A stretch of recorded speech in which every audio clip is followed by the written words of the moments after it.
So another senseless act and a life was lost in the black community because two grown adults wasn't smart enough, wasn't mature enough to understand that arguing back and forth on Instagram Live to the point where y'all decide to meet up to fight and then the fight turns deadly.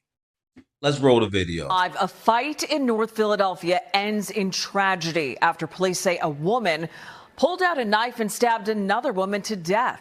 Within the last 15 minutes, NBC 10 has received this picture of the suspect police are searching for after issuing a warrant for her arrest. Thank you for joining us at 5. I'm Jacqueline London. And I'm Lena Tillett. The deadly attack happened on Monday, and police are asking the suspect, 𝐫𝐤𝐴 Davis, to turn herself in. NBC 10's Miguel Martinez-Valle just spoke to police and joins us now live with the very latest on this tragic case. Miguel. Very tragic. And police, they tell me that the fight, it was pre-planned. They say that the victim, Miss Conover, she knew Miss Davis. They say that was the mother of her ex-boyfriend's child. And now they're asking Miss Davis to turn herself in. They do say that videos making the rounds on social media that helped in this case. 24-year-old Soraya Conover, seen here fighting in the white shirt and tan shorts, dead after that fight escalated to a stabbing. The whole thing was captured on cell phone videos like this one, making the rounds online. Those videos made it to police, and now they're looking to arrest 𝐫𝐤𝐴 Davis, the woman in black seen holding a knife. I'd like Miss Davis to turn herself in. Police say the pre-planned fight happened around 5:50 p.m. Monday night on West Lehigh Ave between 13th and Broad Street. They tell us everyone involved knew each other, the victim versus the mother of her ex-boyfriend's child, and her brother versus her ex-boyfriend. We know police are looking at Instagram videos as part of the investigation. This is one shared with NBC 10. We're blurring it to protect people's identity until they're found guilty of a crime. But you see several people, men and women, fighting. Oh my God! This second video appears to show the moment the person in the black shirt swung a knife. We blurred it out of respect for the victim. But in this still of the video, you can see what looks like a knife raised in the person's hand. Yo, she got her knife. Moments after in the video, you see the same black shirt walking, holding what looks like a knife. Here's a closer look at that. Moments later, someone shouts for help and people get in the car. What would be that important that you have to take it that far? That was a crowd. So nobody interfered? Police saying as of now, they only have an arrest warrant for Davis, but they don't rule out more people facing charges and have this message for those who stood around recording. You just have to be responsible. You have to understand what you're recording, and sometimes the better course of action would probably have been to call 911 and not record what happened. Senseless, man. Senseless. This is so stupid. Like, this is so dumb. Let's read the report. 𝐫𝐤𝐴 Davis, 24, is wanted for her alleged involvement in the fatal stabbing of 28-year-old Soraya Conover, according to the Philadelphia Police Department. The stabbing happened in the 1300 block of West Lehigh Avenue and Broad Street. In broad daylight, might I add. Broad daylight. Conover was rushed to the hospital following the attack, but later died from her injuries. Police announced on Wednesday, which is today, June 24th, that Davis is being sought by the department's homicide unit in connection with the killing. Authorities released a wanted notice and are asking for the public's help in locating her. The public was right there when it was all taking place. The public was right there recording, filming. Yeah. A GoFundMe created by Conover's sister describes the victim as a talented hairstylist who brought people together through her warm heart and caring nature. My sister was a big sister of 4, a younger sister of 1, a cherished granddaughter, and a beloved niece to so many in our family. Her family says she had a special gift for bringing people together and always found ways to make those around her feel cared for and supported. This is the stuff that your family's going to put out about you after you meet your untimely demise, unfortunately. And I'm not trying to be insensitive here, but this whole ordeal could have been avoided. So basically, it started when the two of them got into a back and forth on Instagram Live, apparently, possibly over Soraya's ex-boyfriend, which is odd because if that's your ex-boyfriend, why are you arguing with the baby mother if y'all not together anymore? That's neither here nor there. You got people in the Instagram Live egging them on, gassing them up, instigating everything. Yeah, girl, you ain't gonna do this, girl. You gonna let her say that? To the point where they decide to meet up and fight. Now you on Instagram Live. Everybody knows where the fight is gonna take place now. You gotta show up. You know what I'm saying? You can't back down now. Everybody know you going to the meetup spot. Y'all about to go bang out. You get there.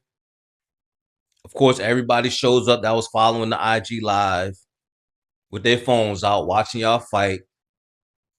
Soraya's brother get to fighting her ex-boyfriend. Somehow Soraya and Zaya Shay get to fighting. They get to rumbling. And it still hasn't been disclosed where the knife came from. They're saying the ex-boyfriend and the brother, maybe one of them dropped it and Zaya Shay picked it up. Details are still very sketchy because this is still fresh. But Zaya Shay picked up the knife and got to poking. Got to poking on Soraya.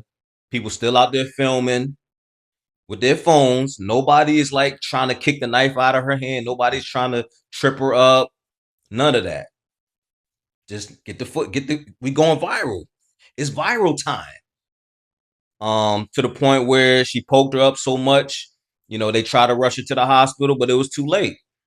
And you could see Zaya Shay get in the car with somebody, just casually leave. Like they wasn't running back to the car. They just like casually strolled back to the whip and peeled off. And police talking about, they need the public's help. The public was right there. The public was right there. You know what really pisses me off about this? It was so many people outraged and ready to protest when, Carmelo Anthony was found guilty for taking that young man's life at that track meet. And everyone was screaming race and this, that, and the third. And a lot of the people that testified was actually black. You know what I'm saying? And when you speak like this, people call you coon, people call you out your name, all that. I don't care anymore, man. Like, it's really getting to a point where people just aren't mad enough for me. People just aren't outraged about what's going on within our own community enough for me. When everybody else come into our community and do something, everybody want to, protest and call Benjamin Crump and all these people and Al Sharpton and all. We taking our own lives every day. It was a mass shooting in Chicago, I think last weekend. Nobody said a peep about it. Nobody said a peep about it. And that goes on in Chicago all the time. Like, that's regular at this point. You know what I'm saying? But people out there on IG Live recording you take your last breath pretty much. And people just going to go on about their day. They probably making jokes about it right now on social media. Like, when is enough, man? You know what I'm saying? Rest in peace to that young lady, man.